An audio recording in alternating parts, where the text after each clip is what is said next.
Dear student, today I will teach you about the next part of the chapter. See here, yesterday we studied that being a South Indian, how I was feeling about the atmosphere of South Antarctica. For the sun worshipping South Indian like myself, 2 weeks in a place where 90% of the earth total ice volume are stored is chilling prospect. कहता है कि मेरे जैसे सूर्य पूजक दक्षिण भारतीय के लिए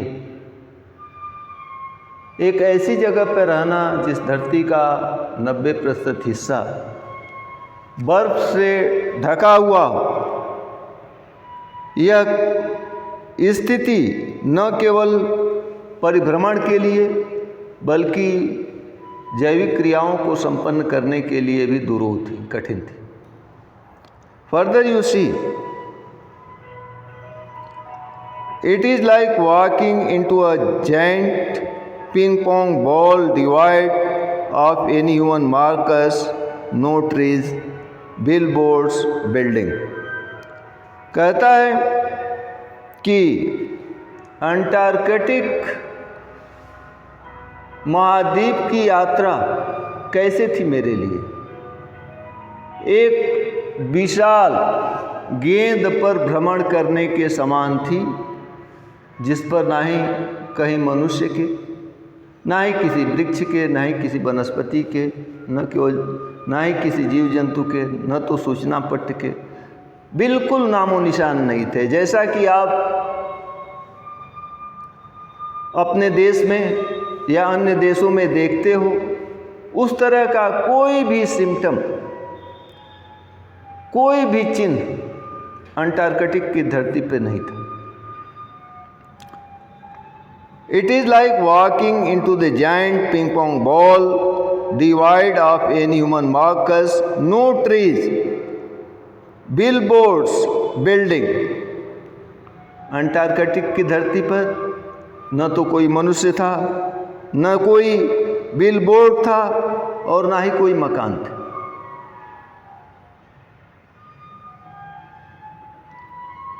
You lose all earthly sense of perspective and time here. जो कुछ भी आप धरती पे देखते हो, अपने देश में देखते हो, यहाँ पे देखने को नहीं मिलेगा। आपको पृथ्वी की कल्पना और समय की कल्पना से इतर होकर के रहना पड़ेगा।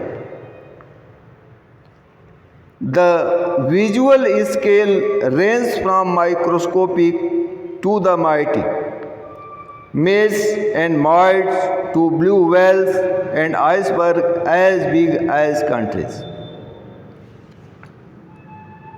जब हम माइक्रोस्कोप से, सूक्ष्मदर्शी से देखते हैं तो बड़ी बड़ी मक्खियाँ, छोटी छोटी मकड़ियाँ, विशाल हिमखंड, बड़ी बड़ी व्हेल मछलियाँ और देशों के बराबर विशाल हिमखंड हमको देखने को मिलेंगे अंटार्कटिक में।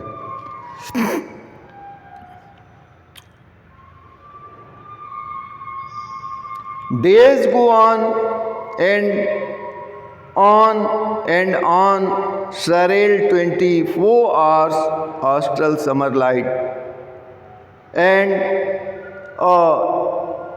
ubiquitous silence, interrupted only by the occasional avalanche or calving ice sheet consecrate the place. कहता है कि अंटार्कटिक की धरती कैसी है, किस प्रकार से है, तो लेखक बतलाता है कि यहाँ 24 घंटे कैसे बीत जाते हैं। तो जैसे जाड़े का हल्का प्रकाश हो, ऐसे ही माहौल में ऐसे ही हमारे 24 घंटे जो है बीत जाते हैं। कहता है कि 24 घंटे लगातार रहने वाले शीतकालीन प्रकाश में चलते चलते चलते, यानी 24 घंटे कभी कड़ी धूप नहीं निकलती है, केवल शीतकालीन हल्का प्रकाश जो है अंटार्कटिक की धरती पर देखने को मिलता है। चारों ओर खामोशी है, शांति है। जो तंद्रा भंग होती है वो कभी कला विशाल हिमखंडों के चटकने से तंद्रा भंग होती है, नहीं तो बिल्कुल खामोशी है, बिल्कुल शांति है। और ये शांति ही इस स्थल को पवित्र बनाए रखती है। कहता है कि days go on and on in surreal 24 hours austral summer light and ubiquitous silence, interrupted only by the occasional avalanche and calving ice sheet consecrates the place। कहता है कि 24 घंटे मध्यम प्रकाश में गुजर जाते हैं। एक अप्रतिम शांति यहाँ पर देखने को मिलती। शांति भंग कब होती है? तो कभी कला विशाल हिमखंड जब चटकते हैं तो ये शांति भंग होती है। और यही शांति इस अंटार्कटिक की धरती को पवित्र बनाए हुए है। It is an imagine that will force you to place yourself in the context of earth geological history। कहता है कि अंटार्कटिक के बारे में सोचना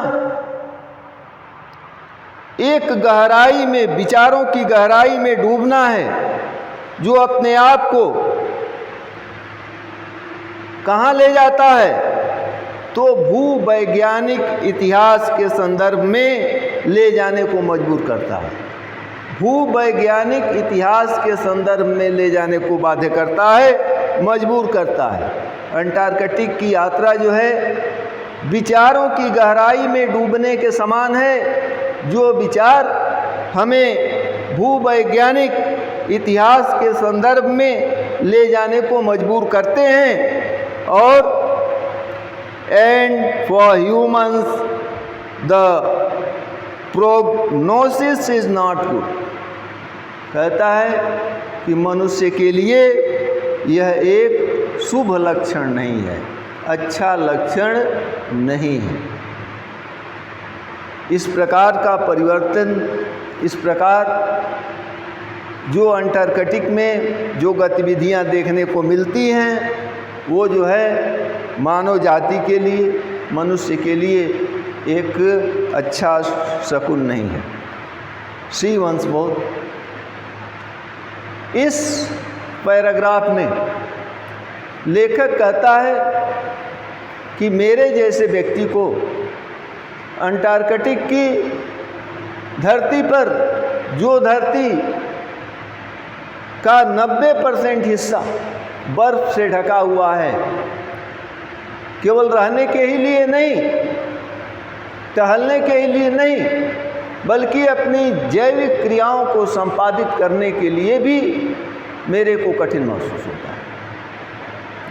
कहता है कि जब हम सूक्ष्मदर्शी से देखते हैं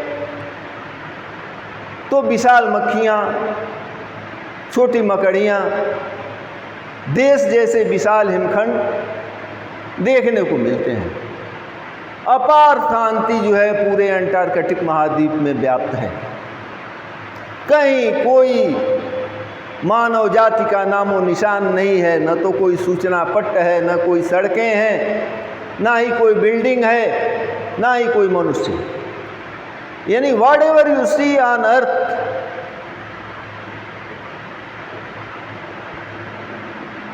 you will be unable to see the earth.